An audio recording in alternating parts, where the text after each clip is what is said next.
안녕하십니까? 네.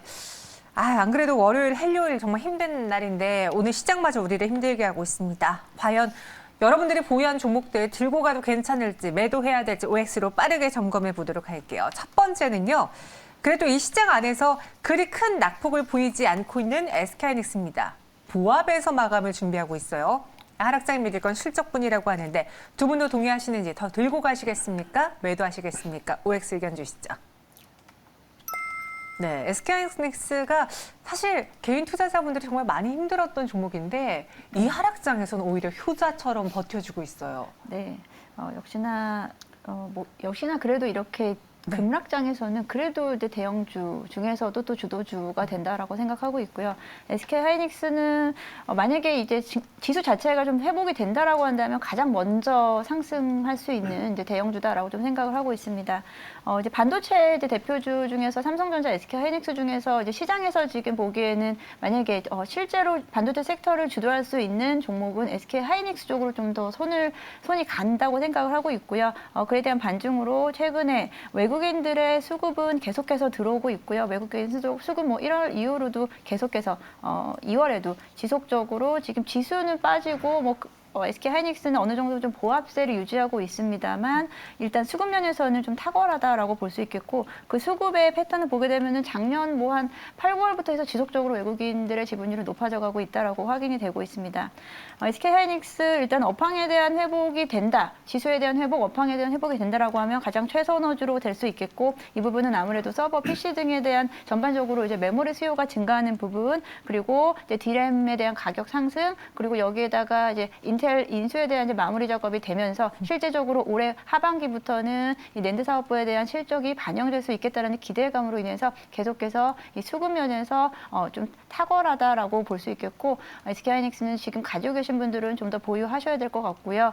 그리고 추가적으로 지금 적극 매수할 수 있는 지금 구간은 아닙니다만 그래도 SK하이닉스 좀 안정적으로 가져갈 수 있는 종목이다라고 생각해서 5 드렸습니다.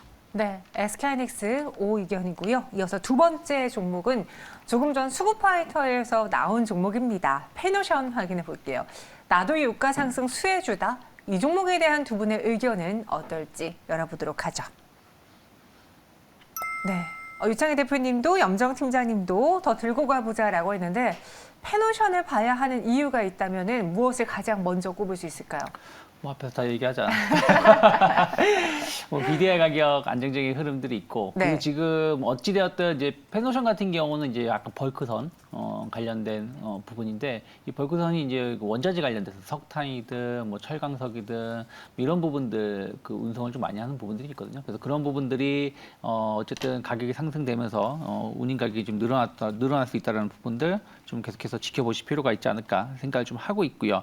그리고 기타 컨테이너선이라든지 또 지금 각 그 국가별로 항만 적체 현상이 좀 심했었는데 그런 부분도 어느 정도 해소가 되고 있습니다. 그러면 빠르게 또 배가 또 선순환하면서 또 매출이 좀 늘어날 수 있는 부분들 보신다라면 해운주들이 작년 상반기까지 기세 좋은 상승을 보여주고 나서 그 이후에 계속해서 실적은 계속 좋게 나옴에도 불구하고 주가가 좀 하락을 했고 네. 지금 어느 정도 이제 바닥에 대한 인식이 좀 나와주면서 올라오고 있는 것이라서 일단은 오늘 같은 경우도 좀 강하게 상승하는 거 본다라면 저는 추가적인 상승 충분히 열려 있지 않을까 생각을 좀 하고 있습니다. 네, 오늘 두 분이 아닌 세 분의 의견이 일치가 됐네요. 앞서 송도현 대표님까지 페노션 5 주셨고요. 세 번째로는 제이콘텐트리 확인해 볼게요. 오늘 시장에서도 상승을 보여주고 있는데 지금 우리 학교는 시즌2 이야기 나오고 있습니다. 출시될 콘텐츠 기대해봐도 좋을지 이전의 그 흥행을 주가로 반영하지 못한 것 앞으로로 반영할 수 있을지 두 분에게 OX로 여쭤보도록 하죠. 두 분의 선택은 X입니다. 염정 팀장님. 네. 제이콘텐트리가 부담스러운 요인이 있다면 뭘까요? 제이콘텐트리가 부담스럽다는 부분도 있고요. 네. 시장이 부담스럽다는 부분, 섹터의 부담스러운 부분이 다 같이 한꺼번에 해서 제가 X를 드렸는데 제이콘텐트리 일단은 지금 우리 학교는 만약에 주가에 반영이 됐을 거였으면 진작에 반영이 됐었어야 된다라고 생각하고요. 제이콘텐트리 일단 컨텐츠 섹터 자체가 지금 힘이 없는데 오늘 네. 워낙에 지금 증권사에서 좋은 리포트가 쏟아져 나왔습니다. 그래서 이렇게 하락장 속에서도 힘을 좀 발휘하고 있지만 이 부분은 좀 단기적인 리포트 효과이지 않을까라고 좀 생각을 하고요. 매출 면에서는 뭐 일단 지난 4분기에 이제 적자 구조를 손실을 좀 줄였다라는 정도지 여전히 적자 구조인 기업이다라고 볼 수 있겠고 지금 또 긍정적으로 또 보고 있는 부분은 지금 이제 매출 부분에서 지금까지 이제 지금 작년 같은 경우에도 이제 극장에 대한 부분이 극장에 대한 매출에 대한 부분이 너무 많이 적자폭이 컸기 때문에 그에 대한 부분이 올해 같은 경우는 많이 줄어들고 거기에다가 이제 컨텐츠 쪽 방송 쪽에 대한 부분이 영업이익이라든지 확실히 좋아질 거기 때문에 올해 좋아질 거다라는 장밋빛 전망은 있습니다만 지금 이제 섹터 자체라든지 이제 업황 자체에 대한 어느 정도 좀 투심이 좀 약화됐다라는 부분에서 저는 단기적인 리포트 효과지 않을까라고 생각을 하고 있고요. 이 부분에서는 좀 더 강력한 어떤 컨텐츠로 보여주지 않는 이상은 전고점을 다시 돌파하기는 다소 좀 부담스럽다라고 생각하고 있습니다. 제이 콘텐츠리 그 기대감이 반영되었어야 했다면 먼저 반영이 되고 남은 상황이어야 됐다. 앞으로 제이 콘텐츠리에 대한 부담감도 있지만 시장에 대한 또 업황에 대한 그 불확실성 때문에 일단은 오늘 상승으로 인해서 수익 전환되셨다면 매도하는 게 어떻겠느냐라고 의견 주셨습니다. 그 외에 두 분의 특징주, 두 분이 직접 선택한 마감 공략주 열어보도록 할게요. 마감에 산다 오늘의 키워드는요. 일하러 가자, 그리고 소비는 계속된다. 한 명은 일하고 한 명은 쓰고 둘이 정반대 이야기인 것 같은데요. 종목 바로 열어보도록 하겠습니다.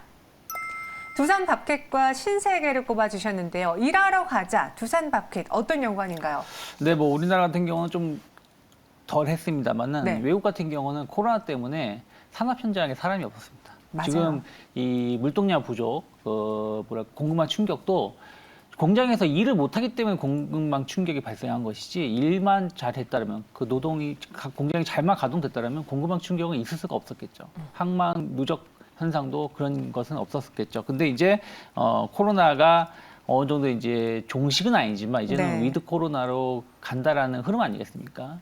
이미 유럽부터 빗장을 풀기 시작을 했고 미국 같은 경우도 실내 마스크를 해제하는 주별로 어떤 그 발표가 나오고도 있습니다. 그리고 그 위드 코로나로 오미크론 코로나로 인해서 뭐 확진자가 100만 명 이상 나왔음에도 불구하고 1월 고용 지표 엄청 좋게 나왔죠. 물론 뭐 일시적이든 뭐든 좋게 나왔다는 것은 결국에는 코로나가 전체 그 노동 환경을 과거처럼 폐쇄로 가지 않는다. 오히려 노동 환경을 더 좋게 만들 수 있다라는 기대감이 나오고 있다는 것이죠. 그러면 결국에는 그동안 미뤄왔던 뭐 각 국가가 경기를 부양하기 위해서 인프라 투자를 한다고 했지만 제대로 투자하지 못했던 부분들이 다시 재개가 될 것이라 생각하고 있고 또 날씨가 또 따뜻해지는 부분들 우리나라도 많이 따뜻해졌습니다만은 유럽도 이제 봄 날씨로 이제 접어들게 된다면 이런 인프라 투자가 본격적으로 진행될 것이고 그러면 굴삭기 수요는 계속해서 늘어날 수밖에 없다는 것이죠.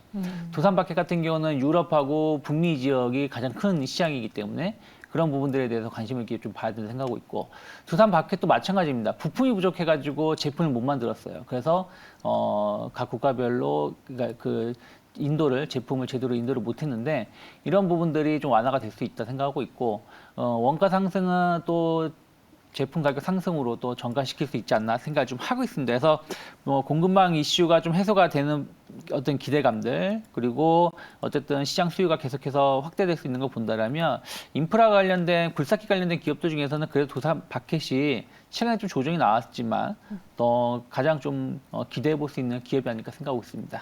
네, 두산마켓 가격 전략 들어볼게요. 네, 그래서 뭐 저는 뭐 종가 베팅도 충분히 가능하다 생각하고 있고요. 일단 목표가는 47,000원 정도. 최근에 계속해서 뭐 45,000원대 그리고 하단이 37,000원, 36,000원이었기 때문에 37,000원 크게 이탈하지 않는다라면 저는 분할 매수 관점에서 바라볼 수 있다 생각하고 있습니다. 마감에 산다. 오늘 두산마켓으로 공략해 보겠고요. 염정 팀장님은 오늘 종목을 안 주면 안 될까요? 라고도 이야기를 하다가 이걸 말씀하시네요. 아니 저희 정말 안 주셔도 됐거든요. 네. 그런데 네네. 신세계를 들고 오셨어요. 네, 사실 조금은 좀 보수적으로 종목을 가야겠다라고 생각을 했고요.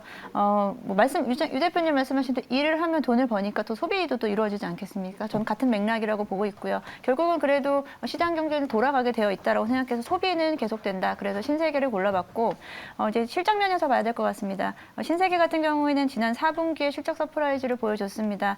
전년 대비해서도 이제 연 매출 4분기 연결 순 매출은 약 1조 9천억 원, 전년 대비해서 약 43% 그리고 영업이익 역시도 전년 대비해서 약 89% 정도를 증가시키면서 일단은 실적 면에서 호실적을 보여줌으로써 일단은 시장 컨센서스 상회를 한 상황이고요. 그에 대한 부분은 아무래도 연말 효과도 있겠고 다시 한번 좀 소비가 좀 진작되는 분위기가 이어졌다라는 부분인데 지금 리오프닝 관련해서 소비 관련주들이 지금 움직이기 시작했다라는 것은 여기 유통과에도 마찬가지로 대입해 볼 수 있겠는데 실제적으로 뭐 앞서 말씀하신 뭐 종목들, 뭐 화장품 관련된 섹터라든지 이런 종목들은 여전히 작년 같은 경우 실적에 같이 가져가지도 못했습니다. 하지만 기대감만으로도 충분히 지금 전년 위드 코로나 관련된 시점하고 어느 정도 좀 가격이 맞게 올라왔는데 유통업에 대해서는 좀 약간 박한 경우가 좀 있습니다. 아무래도 신세계 같은 경우 좀 무거운 종목이기도 하지만 이에 대한 부분이 아직은 좀 리오프닝 관련된 종목으로서도 아직은 좀 주목을 받지 못하고 있다고 생각하고 있고요.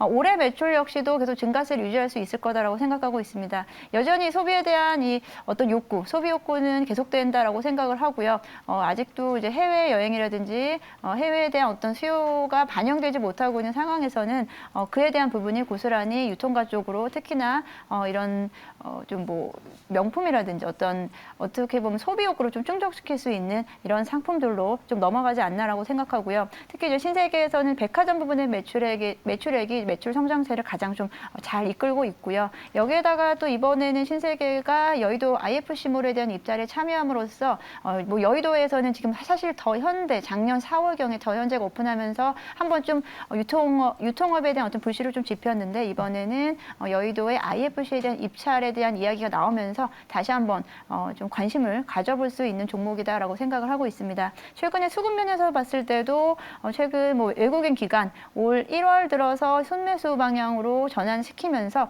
지금 전체적으로는 수급도 괜찮다라고 보고 있고요. 지금 주가의 상승폭도 완만하게 올라가고 있고 그에 대한 부분 리오프닝 관련 주 중에서 그래도 아직은 조금은 좀 덜 오른 종목이다라고 생각을 해서 가지고 왔습니다. 지금 가격대에서도 매수 가능하다라고 생각을 하고 있고요. 네. 뭐 지금 가격에서 분할 매수 관점도 괜찮고 조금 장기적인 관점에서 보신다라고 본다면 26만 원 선 괜찮다고 생각하고 있고요. 뭐 목표가라고 한다면은 일단은 뭐 한 30만 원, 28만 원 선 저는 뭐 28에서 30만 원 선에 도달한다라고 한다면 1차적으로 차익 실현을 하셨으면 좋겠다. 그리고 손절가는 22만 원 선에서 좀 짧게 가져가시면 좋겠다라고 생각하고 있습니다. 네, 오늘 시장 보수적으로 볼 수 있습니다. 그 안에서는 신세계 공략주로 제시해 주셨고요. 지금까지 마감 동시효과 함께 하셨습니다.